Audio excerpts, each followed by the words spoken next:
가요 손이 가 새우깡에 손이 가요. 순간의 마법 광고. 절로 흥얼거리게 되는 노래와 퍼포먼스. 잊으려야 잊을 수 없는 깜찍한 네이밍까지.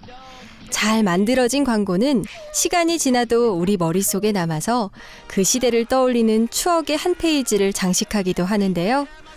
웃음과 감동, 그리고 때론 눈물을 주는 광고는 이렇게 우리 삶에 깊게 스며들었습니다. 제가 생각하는 광고라는 건 재미있는 거라고 생각합니다. 일반적으로 사람들의 눈길을 끌 수 있는 건 재미가 있어야 눈길을 끌 수 있고, 광고는 대표적으로 사람들한테 재미를 주고 그 인상을 남겨서 어떤 메시지를 전한다고 해야 할까요? 그래서 저는 광고라는 건 재미있는 거라고 생각합니다. 기업의 흥망성쇠를 가를 만큼 광고 카피의 힘은 상당합니다. 작은 회사가 대한민국을 대표하는 글로벌 브랜드로 성장하고 네네 고객님, 막내딸입니다. 라이벌조차 허용하지 않는 만년 1위의 자리에 올라서며 그 사람이 낡은 기업을 환골탈퇴시키는 것 또한 모두 광고 카피가 이루어낸 일이니 말입니다. 광고에 있어서 카피는 거의 광고의 골자라고 생각할 수 있는데요. 카피가 없는 광고는 없잖아요. 어떤 광고든지 전하고자 하는 바가 있으면 카피가 있기 마련이고, 그런 측면에서 카피는 광고의 몸이라고 생각해요.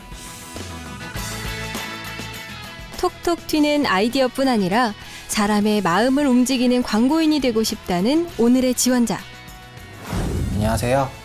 제 이름은 홍성국이고요. 지금 현재 광고 기획하고 카피라이터를 희망하고 있습니다. 카피 한 줄로 세상을 바꾸고 싶다는 홍성국 씨. 카피라이터가 되기 위한 첫걸음 지금 시작하겠습니다.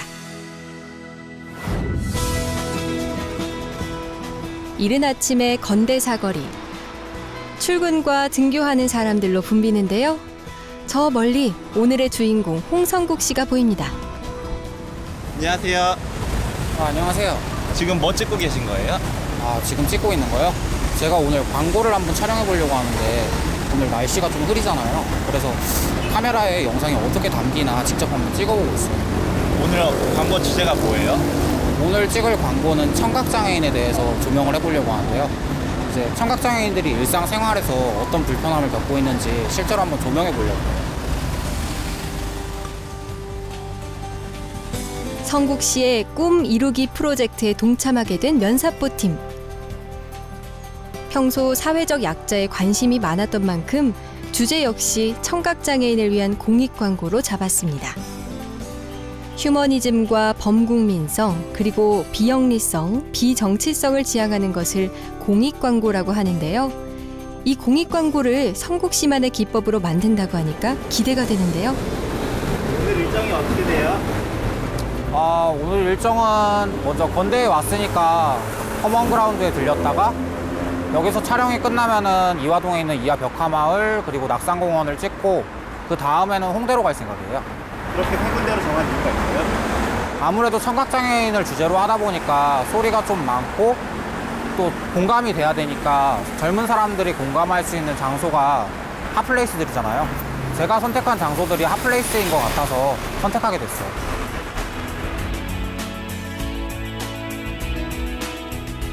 분주히 발걸음을 옮기는 성국 씨.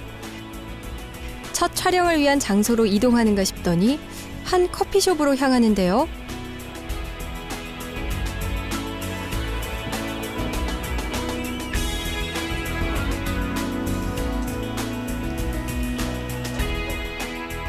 도착하자마자 노트북을 펼쳐놓고 무언가를 열심히 정리하는데요. 지금 정리하고 있는 게 뭐예요? 지금 정리하고 있는 거요? 간단히 말하면 오늘 광고에서 어떻게 컨셉을 잡고 어떻게 진행을 할 건지 좀 더 구체화시키고 있는 작업인데요. 머릿속으로 생각하고 1차적으로 문서를 만들긴 했는데 이제 세부적인 동선이라던가 뭐 오늘 날씨 같은 상황도 다 고려해서 어떻게 움직여야 될지 좀 더 다듬고 있어요. 컨셉은 좀 정한 게 있어요? 컨셉은 확실히 정했어요. 이제 청각장애인을 컨셉으로 하다 보니까 일반적인 사람들의 인식이 청각장애인은 소리를 듣지 못한다가 끝이잖아요. 근데 이제 소리를 듣지 못한다는 게 일상생활에서 얼마나 큰 영향을 끼칠 수 있는지 그 부분에 대해서 조명을 하면은 일반인들한테 좀 더 감동 아니면 여운 같은 거 그걸 전달할 수 있을 것 같아요.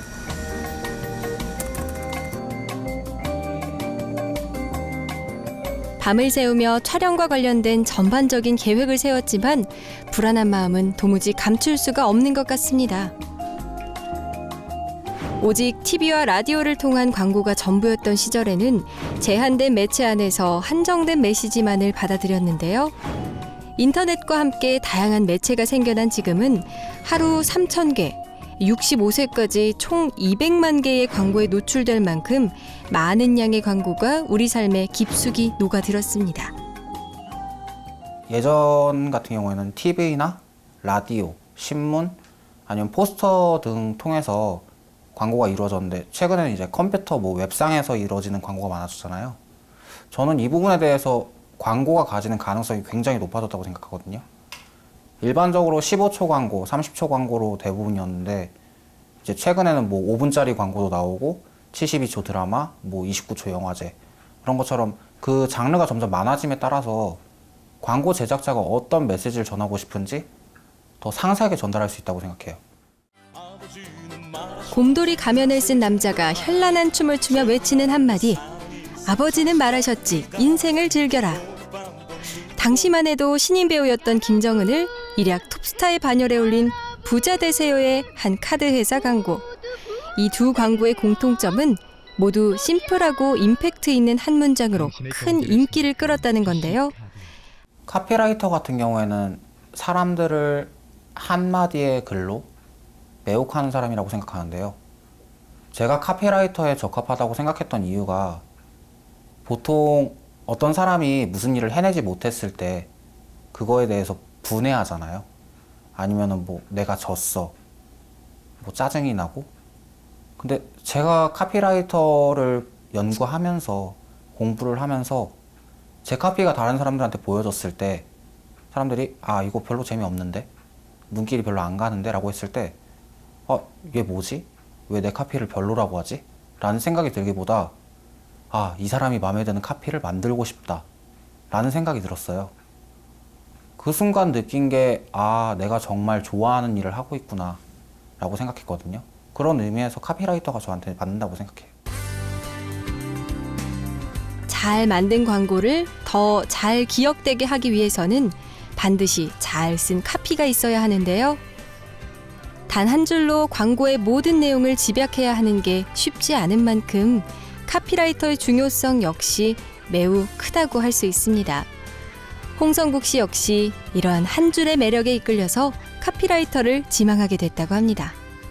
카피라이터를 처음으로 희망하게 된 계기 같은 경우에는 아무래도 저한테 가장 감명 깊은 광고가 있었기 때문이 아닐까 싶은데요. 가장 큰 감명을 준 광고는 삼성생명에서 만들었던 우리에게 남은 시간이라는 광고였어요. 그러니까 처음에는 마치 시한부 인생을 보는 듯 하다가 나중에 나타난 그 가족과의 시간이라는 카피 때문에 광고 하나가 사람한테 이렇게 큰 영향을 줄 수 있구나. 내가 지금 눈물을 흘리고 있는데 이 눈물이 5분짜리 짧은 영상 때문이었구나. 그때 사람들한테 이런 공감을 심어주고 싶다는 생각이 가장 크게 든 것 같아요. 전공 분야가 아닌 직무에 도전하기 위해서 더 많은 노력을 했다는 성국 씨. 책으로만 접하는 것에 그치지 않고 직접 몸으로 부딪혀가며 광고에 대한 공부를 시작했는데요.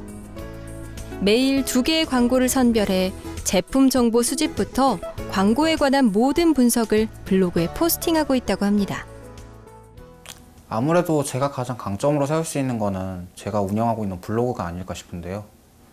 제가 블로그를 운영하게 된 계기가 딱 하나였어요. 내가 회사를 들어갈 때 얼만큼 노력했는지 보여주자. 보통 사람들이 광고에 대해서 공부를 한다고 하면 저는 얼마만큼 광고를 봤어요. 광고 이만큼 많이 공부했어요 라고 하지만 그걸 실제로 증명하는 건 없잖아요. 그리고 학문으로서만 배운다고 해도 광고란 게 그렇게 쉽게 접할 수 있는 과목도 아니고요.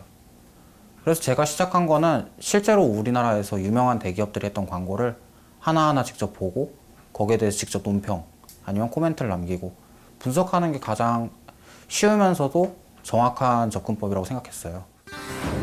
꾸준히 해온 광고 분석. 하나둘 모으던 것이 차곡차곡 쌓여서 이제 그 누구에게도 없는 자산이 됐습니다. 포스팅을 하면서 꿈에 대한 정의 또한 새롭게 하게 됐는데요. 이웃집 형같이 편안한 카피라이터가 되는 것을 목표로 삼았다고 합니다. 저 같은 경우에는 사람들이 속칭 B급이라고 하죠. 뭔가 A급이란 느낌보다는 완벽하다는 느낌, 아니면은 뭐 교양적인 느낌, 감성적인 느낌, 그런 것보다는 사람들한테 접근성이 굉장히 편한 그런 광고를 만들고 싶어요. 바로 옆에 있는 친구가 얘기하듯이, 아니면 그냥 길 가다 만나는 동네 아이처럼 어느 순간 바로 옆에 붙어 있는 광고, 그런 광고를 만드는 게 제 꿈이 아닐까 싶어요. 예를 들면 제가 요즘에 그런 광고를 봤던 건 그 이동희 씨가 나오는 광고가 하나 있어요. 현대자동차 K5. 그 광고 같은 경우에는 처음에 시작할 때부터 막 수다를 떨면서 시작해요. 내가 여자친구랑 뭐 첫 여행을 갔다. 어땠다. 그러면서 자기가 있었던 일을 얘기해 주는데 그게 너무 동네 형 같기도 하고 제 친구 같기도 하고 어느샌가 그 얘기에 빠져들어서 저는 K5 광고를 끝까지 봤어요. 자, 드디어 촬영을 위해서 장소를 옮겼습니다.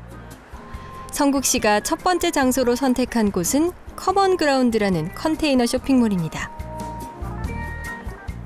일단 분위기를 살피기 위해서 안으로 들어가 보는데요. 평일 아침인데도 꽤 많은 사람들이 보입니다. 주위를 둘러보더니 이내 카메라를 꺼내드는 성국 씨. 광고를 제작하기 위해 이곳으로 온 이유가 궁금한데요. 이거는 제가 청각장애인이라면 옷을 어떻게 살까라는 생각에서 드는 얘기인데요. 보통 이제 소리가 안 들리면 택배를 시키더라도 밖에 누가 하는지 모르잖아요. 근데 택배 회사 사람들이 그렇게 친절하지만은 않더라고요. 그래서 밖에서 뭐 눈을 계속 두드렸는데도 사람이 없다. 그럼 그냥 가버리는 경우도 있고 집에 사람 없어요 라고 얘기하는 경우도 있고.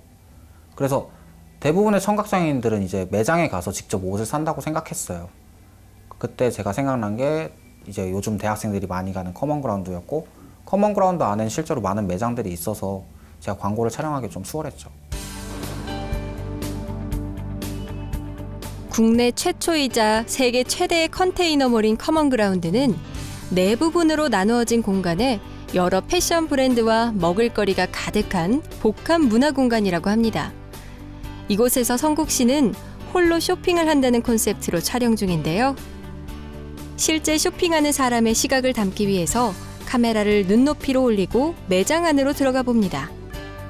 이번 광고는 아무래도 제가 청각장애인처럼 돼서 그 주인공 시점에서 진행하는 광고거든요. 그래서 일반인들이 봤을 때 청각장애인이 얼마나 슬픈지라고 해야 될까요? 그러니까 그들은 이제 너무나 당연스러워서 이게 슬프다, 않다라고 생각할 수 없지만 일반인들이 봤을 때는 너무나 안타깝다라고 생각할 수 있는 장면들이 있잖아요. 그래서 정말 대화를 나누듯 아니면 그 독백을 하듯 한마디를 남겼는데 그 한마디가 일반인들에게 아, 이 사람 이런 슬픔을 갖고 있구나 라고 생각할 수 있었으면 좋겠어요. 두 번째로 향한 곳은 이화 벽화마을입니다. 소외된 지역을 되살리기 위해 70명의 작가가 그림을 그리고 조형물을 설치한 이화 벽화마을은 단순히 환경 개선만 한 게 아니라 동네 역사와 주민의 기억까지 수집하고 정리해서 작품으로 만들었다고 합니다. 여기서는 어떤 거 촬영하러 오신 거예요? 여기 이화마을 같은 경우에는 이제 제가 청각장애인을 주제로 광고를 찍으려고 하잖아요. 근데 청각장애인들은 이제 귀로는 즐거움을 얻지 못하고 좀 시각적인 것에 즐거움을 많이 얻으니까 이화마을이 그래도 서울에서 가장 풍경이 좋은 곳이라고 생각해서 여기로 오게 됐어요. 촬영한 거는 잘 나온 것 같아요? 아직 제가 초보자라서 영상이 그렇게 완벽하다거나 자연스럽다거나 하는 느낌은 좀 적어도 이 정도면 나름 괜찮게 나온 것 같아요. 하고자 하는 일은 반드시 해내고 만다는 성국 씨. 카피라이터가 되기 위해 노력하는 지금의 열정을 과거에도 한 번 발휘한 적이 있다고 하는데요. 입대 전 홀로 사업을 벌인 겁니다. 모두가 반신반의했을 때 시작한 사업. 그러나 결과는 대성공이었습니다. 제가 대학교 1학년을 마치고 한 5개월에서 6개월 정도 일을 했는데요. 가장 먼저 이 사업을 떠올렸던 게 보통 영화나 책에 보면 사람들이 실제로 그 장소에 가지 않았더라도 그 장소의 물품을 필요로 하는 경우가 있잖아요. 근데 그 사람들이 실제로 우리나라에 온다고 하면 그 비용이 더 커지고요.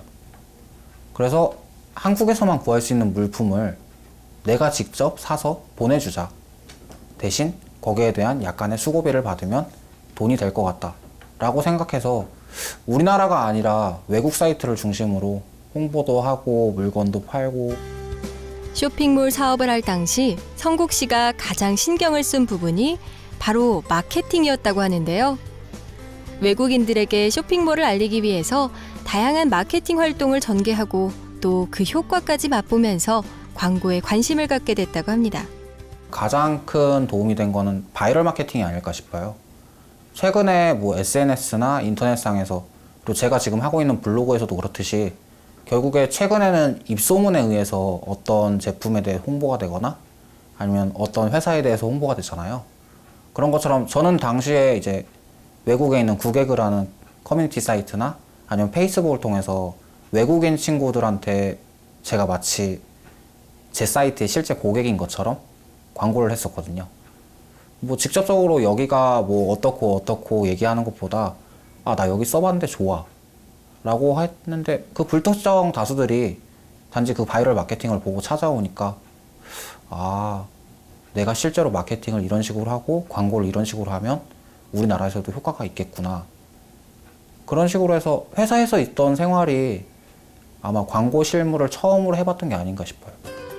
광고라는 희망 직무는 정했지만 아무런 정보가 없는 상태에서 어떤 준비를 해야 할지 막막해 고민이 많았던 성국 씨. 하지만 열정적인 성격답게 전국 광고 동아리에도 지원해보고 또 각종 공모전을 응모하면서 감을 익히기 시작했다고 합니다. 공모전 광고 같은 경우에는 지명 광고, 영상 광고 뭐 종류별로 거의 다 제작을 해봤던 것 같아요. 그 결과가 어떤 거는 이제 굉장히 기대했었는데 솔직히 안 된 것도 있고 또 어떤 거는 아, 이거는 내가 좀 더 영상 기법을 배울 걸 아니면 편집 기법을 배워볼 걸 그런 생각이 든 광고도 있었고요. 근데 대신에 참여하면서 아, 사람들은 작년에 이런 걸로 수상을 했었네? 이런 생각을 하는 사람도 있었네? 솔직히 조사 과정에서 되게 많은 걸 배운 것 같아서 공모전은 정말 좋은 기회였다고 생각해요. 용기를 잃지 않고 끝없는 도전에도 결국 들려오는 소식은 불합격. 보통 사람 같았으면 여기서 좌절을 했을 법도 한데요. 성국 씨는 달랐습니다. 자책하는 대신 멈추지 않고 꾸준히 노력한 결과 대형 기획사 마케터 활동의 기회를 얻게 된 건데요. 드디어 광고와 관련이 있는 활동을 하게 된 겁니다. 마케터즈 활동을 하면서 가장 좋았던 점은 역시 저랑 같은 목적을 가지고 모인 사람들이 있다 보니까 관심사도 비슷하고 그들이 어떻게 생각하는지 그 의견을 나눠볼 수 있었던 게 가장 좋았던 것 같아요. 이제 광고 같은 경우에는 공감이 좀 많이 중시되잖아요. 근데 제가 냈던 의견을 어떤 사람은 반박을 하기도 하고 그리고 아무래도 전문적으로 공부한 사람들도 있다 보니까 제가 알지 못하는 전문 용어를 배우기도 하고 이 상황에선 이렇게 하는 게 효과적이라는 걸 배우기도 하고요. 그래서 제가 서포터즈를 참여하면서 정말 많이 배우고 있는 것 같아요. 서로 의견을 주고받으며 꿈을 키워나갔다는 성국 씨. 배우는 게 많은 만큼 아는 기쁨 또한 커져갔다고 합니다. 촬영을 위해 또 다른 장소로 이동했는데요. 바로 젊음의 거리, 문화의 거리, 홍대가 세 번째 촬영지입니다. 쌀쌀한 날씨에도 여기저기 공연으로 사람들이 많은데요. 홍대에서는 어떤 콘셉트로 촬영을 진행하려는 건지 면사포가 직접 들어봤습니다. 원래는 해화하고 홍대 중에서 어느 곳을 공연 장소로 이제 선택을 할까 고민을 했었는데요. 아무래도 청각장애인들이 소리를 못 듣잖아요. 근데 해화 같은 경우에는 이제 연극이 많고 홍대 같은 경우에는 버스킹을 하는 사람들이 많고 그래서 소리적으로 봤을 때 홍대가 훨씬 빵빵하다고 해야 되나요? 사운드가 크기 때문에 청각장애인들이 듣지 못하는 그 괴로움이랄까? 상대적 박탈감이랄까? 그거를 표현하는 데 홍대가 훨씬 좋다고 생각해서 홍대를 선택하게 됐어요. 모두가 웃고 즐길 때 나 혼자만 아무것도 함께할 수 없다면 어떤 느낌일까요? 상상만 해도 마음이 무거워지는데요. 가장 극한의 상황을 설정한 뒤 촬영 중인 성국 씨는 과연 어떤 생각이 들었을지 궁금합니다. 어리둥절할 것 같아요. 제가 오늘 촬영을 하면서 느꼈던 건 저 사람들이 왜 저 사람들을 쳐다보고 있지? 그 느낌이 가장 컸거든요. 사실상 제가 귀를 막고서 노래를 듣고 있었다면 저 사람들이 지금 끝난 건가? 뭘 하고 있었던 건가? 그리고 저 사람들 왜 저렇게 신났지? 라는 생각이 가장 크게 들 것 같아요. 노래가 안 들린다고 생각했을 때 춤추고 있는 사람들이 뭐에 맞춰서 춤추고 있는지도 모르겠고 그 사람들이 왜 그렇게 신났는지도 저는 이해를 못했거든요. 노래를 듣게 되는 순간 알게 됐죠. 아, 이게 소리를 알기 때문에 춤을 출 수 있구나. 그래서 일반적인 청각장애인 분들이 오신다고 하면 홍대에서는 어리둥절할 것 같아요. 모두가 행복한 가운데 혼자만 동떨어져 있는 기분. 여러분은 느껴보셨나요? 아마도 함께 하지 못하는 아쉬움을 느끼는 것만큼 씁쓸할 텐데요. 이런 마음을 어떻게 광고로 담아낼지 벌써부터 기대가 됩니다. 촬영을 마무리하면서 오늘 함께한 소감도 들어봤는데요. 아무래도 이런 경험이라는 건 제가 앞으로 두려움을 이기고 그리고 망설이는 걸 떨치는 데 큰 도움이 되지 않을까 싶어요. 사람들 앞에서 카메라를 들고 촬영하는 동안 솔직히 좀 창피했어요. 사람들한테 괜히 민폐는 아닐까? 이거 괜히 실례되는 것 같은데? 근데 촬영하는 동안 재미는 있더라고요. 그래서 지금까지 만약에 제가 혼자였다면은 이거 괜히 안 될 것 같은데? 라는 두려움에 빠져서 하지 못했을 일을 이제는 실제적으로 해보니까 이거 괜찮은데? 라는 생각이 들었거든요. 그래서 이번 기회가 저한테는 두려움도 있고 망설임도 있게 좀 좋은 기회였다고 생각해요. 하루 동안 찍은 촬영 파일을 보면서 정리 중인 성국 씨. 결과가 어떨지 두근두근한데요. 영상의 결과는 저는 잘 나올 것 같아요. 솔직히 영상 퀄리티는 전문가분들이 만드는 거에 비해서 제가 훨씬 떨어지겠죠. 근데 제가 예전에도 감명 깊게 봤던 거의 소름이 돋았던 광고 하나가 바카스 29초 영화제에 나왔던 2015년 광고였어요. 이제 어떤 꼬마아이가 다가와서 아버지의 소주병에 바카스를 부어 넣었고 아버지는 이제 소주잔에다가 소주 대신 바카스를 따랐죠. 그 바카스를 마신 아버지는 아들과 밤새 놀아주었다는 뭐 그런 내용이었는데 솔직히 말하면 편집 방식도 상대적으로 조악하고 화질도 안 좋았어요. 근데 그 광고를 보는 순간 저는 소름이 돋았거든요. 그것처럼 그 광고가 어떤 의미를 가지고 있느냐가 중요한 거지 그 광고를 편집하는 방식이 얼마나 뛰어나느냐가 광고를 결정하진 않는다고 생각해요. 근데 제가 이번에 기획한 광고 같은 경우에는 제가 원하는 의미를 마음껏 담을 거고 그 의미가 다 담긴다고 하면은 분명히 성공적일 거라고 생각해요. 평소 광고에 관심이 많은 면사포 제작진에게 오늘 광고의 콘셉트에 대해서 설명 중인 성국 씨. 자신이 직접 만든 영상을 누군가에게 설명하는 것은 처음이라서 조금 긴장이 될 것도 같은데요. 성국 씨가 면사포에 지원한 이유 중 하나가 바로 지금처럼 실제 영상 제작에 있어 선배인 면사포 팀의 이야기를 들어보기 위해서라고 합니다. 면사포를 처음 알게 된 건 저희 학교에 특강을 온 교수님 덕분이었는데요. 이걸 할까 말까 고민하던 중에 실제로 유튜브에 나온 영상을 봤어요. 근데 이게 너무 멋있는 거예요. 한 사람이 이제 저하고 비슷한 나이 또래의 그 사람들이 취업을 하기 위해서 이런 노력을 하고 있구나. 근데 정작 저는 취업해야 되는데 요즘 4학년인 친구들 보니까 장난 아니던데? 라는 그런 얘기만 하고 실제적으로는 하는 게 없었거든요. 근데 마침 이곳에 오면은 자기소개서를 쓴 거를 검토를 해주신다고? 그걸로 토대로 면접도 본다고? 그냥 저는 이 기회는 꼭 잡아야겠구나 싶었죠. 그리고 제가 영상 쪽을 공부하다 보니까 이제 면사포는 방송이잖아요. 이제 방송국에 오면은 제가 하고 있는 영상 촬영 같은 거에도 좀 조언을 많이 얻을 수 있지 않을까라는 생각이 좀 컸던 것 같아요. 심혈을 기울여 만든 광고가 곧 완성된다고 하는데요. 함께 감상해 볼까요?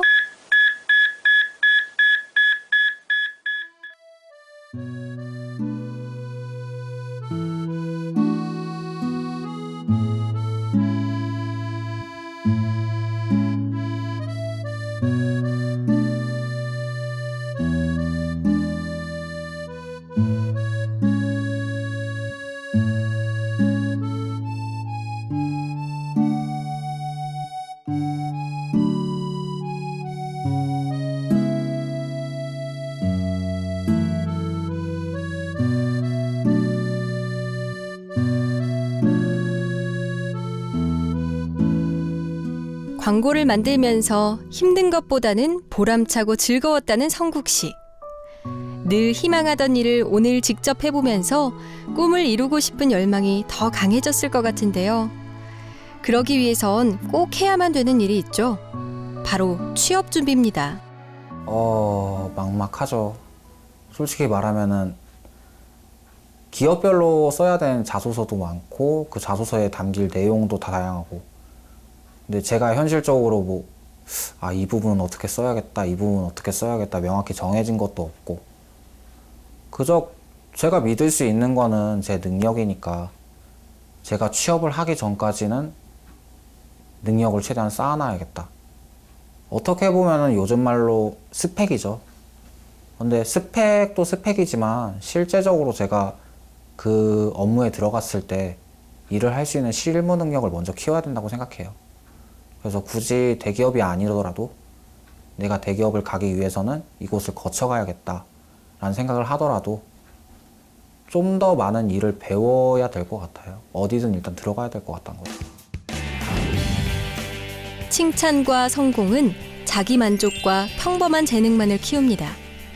하지만 거절은 투지를 길러주고 투지는 거절당한 작품을 수없이 검토하고 개선하게 만들죠. 그 결과 처음보다 훨씬 훌륭한 작품이 탄생하게 될 텐데요. 이처럼 거절에 대한 반응이 성공과 실패를 결정하게 됩니다. 지금 취업에 거절당한 취준생들은 어떤 반응을 보이고 있나요? 여러분의 반응이 앞으로 다가올 미래를 좌우합니다. 지금까지 취준생의 합격을 응원하는 면사포였습니다.